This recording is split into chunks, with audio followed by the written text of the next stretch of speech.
Tidak boleh transaksi langsung, bayar langsung, nggak boleh lagi. Pemerintah resmi larang sosial e-commerce seperti TikTok Shop bertransaksi, hanya boleh promosi. Pemerintah sepakat melarang sosial e-commerce bertransaksi langsung di platform media sosial.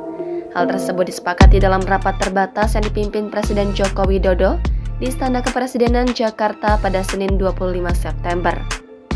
Social commerce itu hanya boleh memfasilitasi promosi barang atau jasa.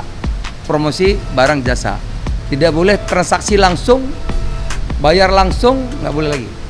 Dia hanya boleh untuk promosi. Seperti TV ya. TV kan iklan boleh kan?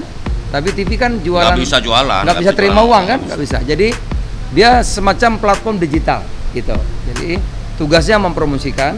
Zulkifli menuturkan kesepakatan itu diambil agar tidak seluruh algoritma dikuasai oleh sosial e-commerce.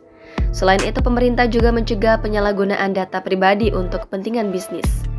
Zulkifli menegaskan kesepakatan itu akan tertera dalam aturan baru yang merevisi Peraturan Menteri Perdagangan Nomor 50 Tahun 2023. Dia menyebutkan revisi Permendak itu akan segera diteken.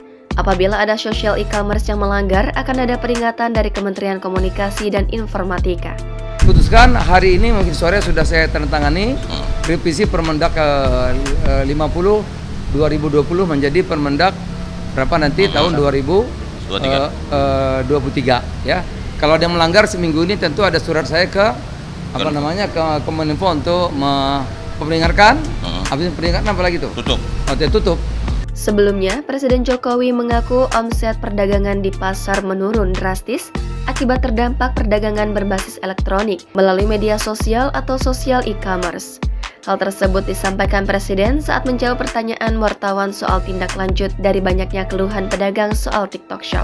Menurut Jokowi, omset penjualan pedagang di sejumlah pasar menjadi anjlok karena perdagangan berbasis online.